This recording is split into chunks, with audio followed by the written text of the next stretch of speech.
ಇವತ್ತು ನಮ್ಮ ಅತ್ತೆ ನನಗೆ ಮಶ್ರೂಮ್ ಬಿರಿಯಾನಿ ಹೇಗೆ ಮಾಡೋದು ಅಂತ ಹೇಳ್ಕೊಟ್ರು. ಮೊದಲಿಗೆ ಒಂದು ಪಾತ್ರೆಗೆ ಸ್ವಲ್ಪ ಎಣ್ಣೆ, ಈರುಳ್ಳಿ, ಮೆಣಸಿನಕಾಯಿ ಮತ್ತೆ ಶುಂಠಿ ಬೆಳ್ಳುಳ್ಳಿ ಪೇಸ್ಟ್ ಹಾಕೊಂಡು ಚೆನ್ನಾಗಿ ಫ್ರೈ ಮಾಡ್ಕೋಬೇಕು. ಇದೆಲ್ಲ ಚೆನ್ನಾಗಿ ಫ್ರೈ ಆದ್ಮೇಲೆ ಚಿಟಿಕೆ ಅರಿಶಿನ ಮತ್ತೆ ಚಕ್ಕೆ ಲವಂಗ ಪುಡಿ ಹಾಕೊಂಡು ಚೆನ್ನಾಗಿ ಮಿಕ್ಸ್ ಮಾಡ್ಕೊಳ್ಳಿ. ಮಿಕ್ಸ್ ಎಲ್ಲ ಆದ್ಮೇಲೆ ಮಶ್ರೂಮ್ ಹಾಕೊಂಡು ಒಂದ್ 5 ನಿಮಿಷ ಬಿಡ್ಬೇಕು. ಇಲ್ಲಿ ನಾನು ನಮ್ಮ ಅತ್ತೆ ಹತ್ರ ಅಡ್ಗೆ ಎಳಿಸ್ಕೊತಾ ಇದ್ರೆ ನಮ್ಮ ಯಜಮಾನ್ರು ನನ್ ಕಾಲ್ ಎಳಿತಾ ಇದ್ರು. ಇನ್ನೇನ್ ಮತ್ತೆ ಕೈಯಾಡ್ಸದ್ ಬಿಟ್ರೆ ಬೇರೆ ಏನು ಕೆಲಸನೇ ಮಾಡಿಲ್ಲ.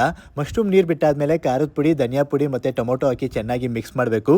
ಆನಂತರ ಅಕ್ಕಿ ಮತ್ತೆ ಅಳತೆಗೆ ತಕ್ಕಷ್ಟು ನೀರ್ ಹಾಕಿ ಲಾಸ್ಟ್ಗೆ ಉಪ್ಪು ಹಾಕಿದ್ರೆ ಮುಗೀತು, ಮಶ್ರೂಮ್ ಬಿರಿಯಾನಿ ರೆಡಿ. ನಾನಿಲ್ಲಿ ಮಾವಂಗೆ ಅಮೃತ್ ನೋನಿ ಅವರ ಆರ್ಥೋಪ್ಲಸ್ ನ ಮಾಡ್ಕೊಡ್ತಾ ಇದ್ದೀನಿ. ಇಲ್ಲಿ ಅತ್ತ ಹೇಳ್ಕೊಡ್ತಾ ಇದ್ರು ಎಷ್ಟೆಷ್ಟು ಹಾಕ್ಬೇಕು ಅಂತ. ಆರ್ಥೋಪ್ಲಸ್ ನ 100 ml ನೀರಿಗೆ 10 ml ಹಾಕೊಂಡು ನೀಟಾಗಿ ಮಿಕ್ಸ್ ಮಾಡ್ಕೊಂಡು ಕುಡಿಬೇಕು. ನಾವಿದನ್ನ ಡಾಕ್ಟರ್ ಕನ್ಸಲ್ಟ್ ಮಾಡಿ ಮಾವಂಗೆ ಕೊಡ್ತಾ ಇದೀವಿ. ಇದರಿಂದ ಜಾಯಿಂಟ್ ಪೇನ್ ಆಗಿರ್ಬೋದು, ಮಸಲ್ ಪೇನು, ಕೈಕಾಲ್ ನೋವು, ಮಂಡಿ ನೋವು ಕ್ರಮೇಣವಾಗಿ ಕಮ್ಮಿ ಆಗ್ತಾ ಬರ್ತಾ ಇದೆ. ಇದರಲ್ಲಿ ಎರಂಡ ಮೂಲ ರಸನ, ನೋಣಿ ಹಣ್ಣಿನ ರಸ ಇರೋದ್ರಿಂದ ಮೂಳೆನ ಬಲಿಷ್ಠ ಮಾಡುತ್ತೆ. ಇದು ಹ್ಯೂಮನ್ ಟ್ರಯಲ್ ಆಗಿರೋದ್ರಿಂದ 100% ಸೇಫ್ ಕೂಡ ಇರುತ್ತೆ. ನಿಮ್ಮನೇನಲ್ಲೂ ಯಾರಿಗಾದ್ರೂ ಈ ಸಮಸ್ಯೆ ಇದ್ರೆ ನಾನು ಸ್ಕ್ರೀನ್ ಮೇಲೆ ಕೊಟ್ಟಿರೋ ನಂಬರಿಗೆ ಕಾಲ್ ಮಾಡಿ ಡಾಕ್ಟರ್ನ ಕನ್ಸಲ್ಟ್ ಮಾಡಿ ನೀವು ಕೂಡ ಇದನ್ನ ತಗೋಬಹುದು. ಹಾಗೆ ಈ ಕಡೆ ನಮ್ಮ ಅತ್ತೆ ಹೇಳ್ಕೊಟ್ಟಿದ್ದ ಮಶ್ರೂಮ್ ಬಿರಿಯಾನಿ ಕೂಡ ರೆಡಿ ಆಗಿತ್ತು. ಮಶ್ರೂಮ್ ಬಿರಿಯಾನಿ ಅಂತೂ ತುಂಬಾನೇ ಚೆನ್ನಾಗಿ ಬಂದಿತ್ತು. ನೀವು ಒಂದ್ಸಲ ಮನೇಲಿ ಮಾಡ್ಕೊಂಡು ತಿನ್ನಿ.